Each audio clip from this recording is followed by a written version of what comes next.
नमस्कार, मी प्रतीक्षा. न्यूज मराठी 24/7 मध्ये आपलं स्वागत आहे. एक नजर टाकूया आजच्या महत्त्वाच्या घडामोडींवर. पुणे सोलापूर महामार्गावर खासगी ट्रॅव्हल बसला भीषण आग लागल्याची धक्कादायक घटना घडली आहे. तर पुणे सोलापूर महामार्गावर खासगी ट्रॅव्हल बसला भीषण आग लागली असून चालकाच्या प्रसंगावधानामुळे प्रवाशांचे प्राण वाचले. आगीवर नियंत्रण मिळवण्यात अग्निशमन दलाला यश आले असून पुणे सोलापूर महामार्गावर वाहनांच्या लांबच लांब रांगा पाहायला मिळाल्या.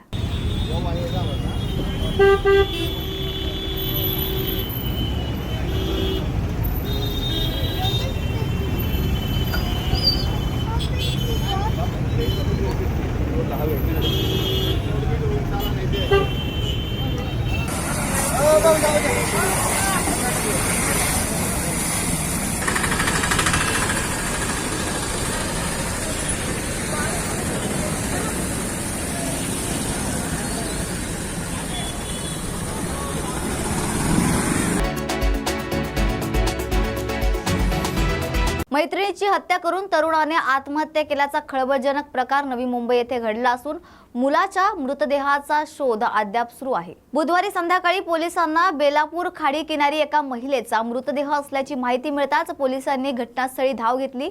तिथे एका 18 ते 19 वर्षीय तरुणीचा मृतदेह आढळला. स्थानिक मच्छीमारांनी त्याच ठिकाणी एका मुलाला पाण्यात उडी मारताना पाहिलं होतं. त्यांनी त्याला वाचवण्याचाही प्रयत्न केला, मात्र तोपर्यंत तो पाण्यात वाहून गेला. पोलिसांच्या चौकशीत आत्महत्या केलेल्या मुलानेच त्या तरुणीला गळा दाबून मारले आणि त्यानंतर स्वतः पाण्यात उडी घेत आत्महत्या केल्याचे निष्पन्न झाले आहे. मात्र 2 दिवसानंतरही मुलाचा शोध लागलेला नाही. उपायुक्त पंकज डहाणे यांनी घटनास्थळी जाऊन पाहणी केली. ज्या मच्छीमारांनी घटना पाहिली त्यांच्याकडे चौकशी केली. पोलिसांना मिळालेल्या माहितीनुसार मुलगा पनवेल तालुक्यातील तर मुलगी ही नवी मुंबईतील असल्याचं समोर आलंय. दोघा 2 वर्षांपासून मैत्रीचे संबंध होते, मात्र मागील काही दिवसांपासून ते दुरावले होते. त्यानंतर घटनेच्या दिवशी ते एकमेकांना भेटले. त्यातून त्यांच्यात वाद होऊन मुलाने मुलीची हत्या केली आणि स्वतः पाण्यात उडी घेत आत्महत्या केली. मात्र त्याने असे का केले याचा खुलासा अजूनही पोलीस लावू शकले नाहीये. तर पोलीस याबाबत अधिक तपास करत आहेत, अशी माहिती सहाय्यक पोलीस आयुक्त मयूर भुजबळ यांनी दिली आहे.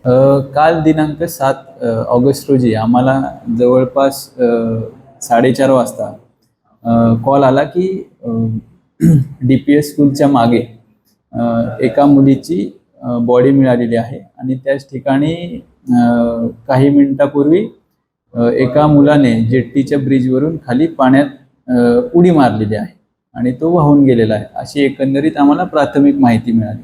त्याच्यानंतर आम्ही स्पॉटवर गेलो तर आम्हाला असे समजलं की त्या मुलीचा गळा दाबून खून करण्यात आलेला होता.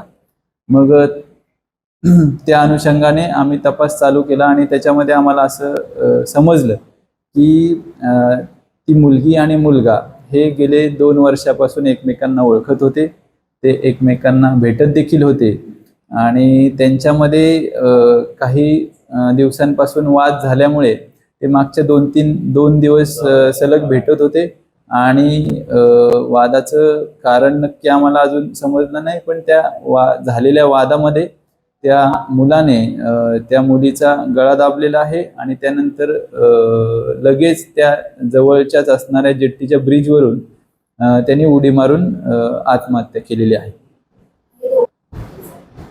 आता हे मुलगा जो आहे तो पनवेलला राहणारा होता आणि मुलगी ही सीवूड्स एरियामध्ये राहणारी होती.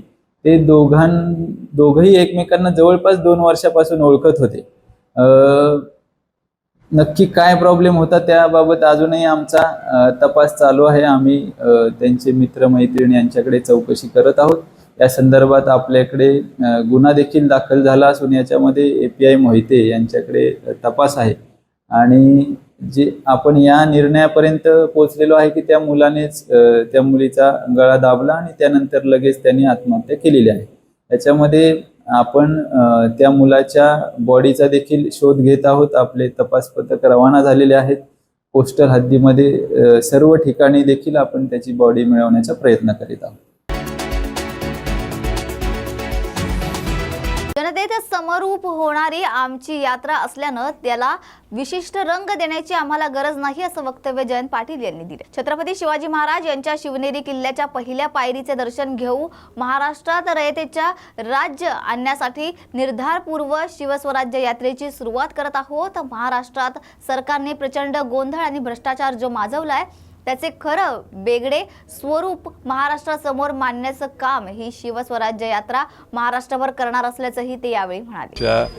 पहिल्या पायरीचं दर्शन घेऊन महाराष्ट्रात रयतेचं राज्य आणण्यासाठी निर्धारपूर्वक आम्ही शिवस्वराज्य यात्रेची आज सुरुवात करतोय. महाराष्ट्रात जे महाराष्ट्रातल्या सरकारने प्रचंड गोंधळ आणि प्रचंड भ्रष्टाचार महाराष्ट्रात जो माजवलेला आहे त्याचं खरं बेगडू स्वरूप महाराष्ट्राच्या समोर मांडण्यासाठी आणि रयतेचं राज्य ज्या आदर्शपणाने चालवायचं आहे ते स्वप्न महाराष्ट्रासमोर योग्य पद्धतीनं मांडण्याचं काम ही शिवस्वराज्य यात्रा महाराष्ट्रभर करेल. महाराष्ट्राचं जागरण करेल. महाराष्ट्र संपूर्ण महाविकास आघाडीच्या मागं आहे. राष्ट्रवादी काँग्रेस, शरदचंद्र पवार पक्ष आणि पवार साहेबांच्या मागं आहे आणि यामुळं महाराष्ट्रात डॉक्टर अमोल कोल्हे आणि महाराष्ट्रातले सर्व नेते हे महाराष्ट्रभर भ्रमण करून महाराष्ट्रातल्या सर्व मतदारसंघात जाणार आहेत. संजय राऊत भरकटलेला आहे, बेताल बोलणे हा त्याचा स्थायी भाव आहे, अशी टीका प्रवीण दरेकर यांनी केली आहे. तसेच निधी सर्वांना समान मिळतो. शिवसेना, भाजप आणि राष्ट्रवादी या समन्वयातूनच निधीचे वाटप केले जाते. निधीची कुठेच तक्रार नाही. काही तक्रार असल्यास पक्ष पातळीवर त्याची सोडवणूक केली जाईल, असेही दरेकर यावेळी म्हणाले. मुख्यमंत्री पदाच्या चेहऱ्यावरून घमासान सुरू आहे. ठाकरे गट आणि काँग्रेसमध्ये सध्या मतभेद आहेत. पृथ्वीराज चव्हाण आणि संजय राऊत वेगवेगळ्या प्रकारच्या मतभेद देतात. त्यांचे मतभेद आता तर वरवर दिसत आहेत, परंतु हे टोकाचे मतभेद होणार आहेत.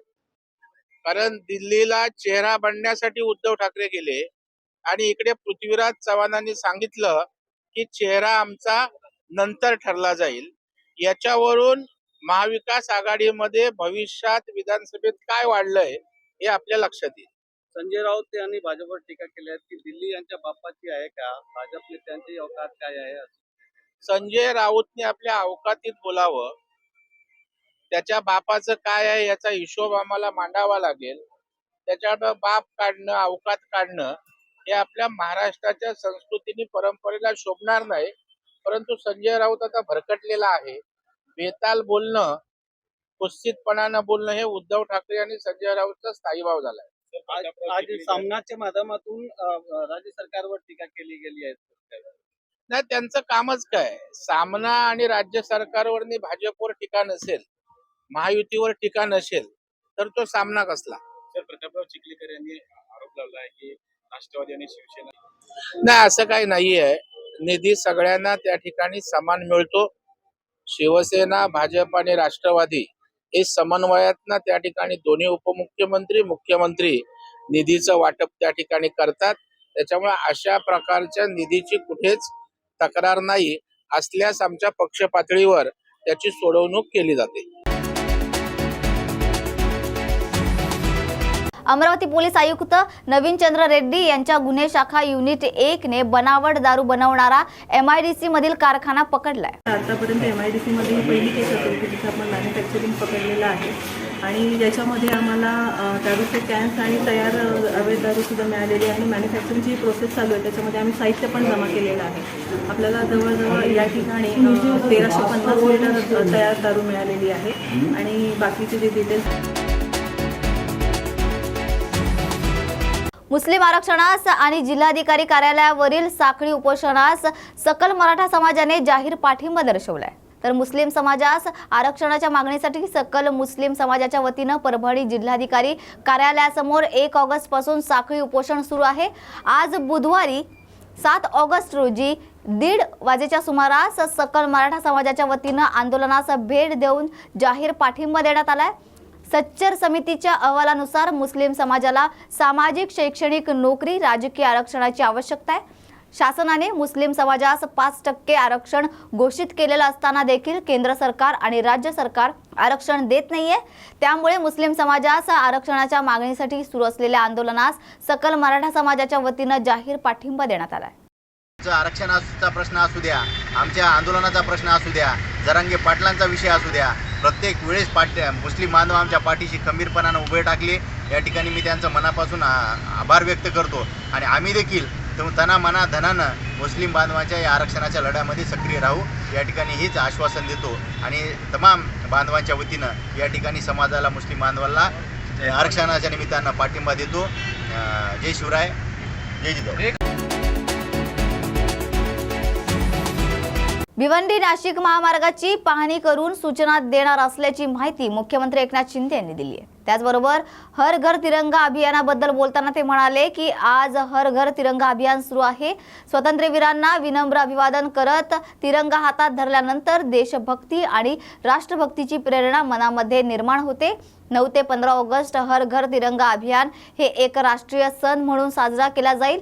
2.5 कोटी घर शासकीय इमारतींवर आपला तिरंगा फडकेल अशी भावनाही त्यांनी यावेळी व्यक्त केली. याच्यामध्ये जे भिवंडी नाशिक जो हायवे आहे, या हायवेवर पावसाळ्यामध्ये खड्डे पडतात आणि खूप हेवी ट्रॅफिक असल्यामुळे खड्डे बुजवणे, चांगला रस्ता करणे यामध्ये देखील अनेक अडचणी येतात आणि खूप विलंब लागतो, लोकांना त्याचा त्रास होतो. म्हणून मी गेल्या आठवड्यापासून 2-3 बैठकांमधून सूचना दिलेल्या आहेत. एक, यामध्ये क्विक रॅपिड जे M60चं जे RMC आहे ते हार्डनर टाकून त्यामध्ये रस्त्यांचे खड्डे भरण्याचं काम सुरू झालेलं आहे आणि ते खरं म्हणजे एक टिकाऊ आहे आणि त्यामुळे मला वाटतं हे सर्व रस्ते भिवंडी नाशिकचे जे खड्डे आहेत आणि मोटरेबल होऊन जातील, सगळ्यांना सुविधा मिळेल, जो लागणारा वेळ कमी होईल, लोकांची चिंता मिटेल आणि लोकांना दिलासा मिळेल. गणपतीसाठी विशेष मुंबई गोवा महामार्गासंदर्भामध्ये एक वेगळं आहे. मी स्वतः आज त्या ठिकाणी स्वतः जाणार आहे आणि कामांची पाहणी करणार आहे. योग्य त्या सूचना मी देणार आहे जेणेकरून पावसाळ्यामध्ये खड्ड्यांची पुनरावृत्ती होऊ नये यासाठी तो प्रयत्न आहे. आणि मुंबई गोव्यावर देखील काम सुरू झालं आहे. मुंबई गोवा देखील गणपतीच्या आधी चांगला रस्ता होईल आणि त्यासाठी देखील शासनाचे प्रयत्न सुरू आहेत. NHAI काम करते आहे. आमचे पालकमंत्री रवींद्र चव्हाण देखील त्या ठिकाणी व्हिजिट करत आहेत. काल देखील आपल्या PWDच्या अतिरिक्त आयुक्त जे आहेत, अतिरिक्त मुख्य सचिव म्हैसकर मॅडम यांनी व्हिजिट केले. सगळे लोक काम करत आहेत आणि मुंबईमध्ये देखील आमचे दोन्ही पालकमंत्री या सर्व बाबींवर लक्ष देतात. तर या होत्या आजच्या महत्त्वाच्या घडामोडी. अशाच महत्त्वाच्या घडामोडींसाठी पाहत रहा न्यूज मराठी 24/7.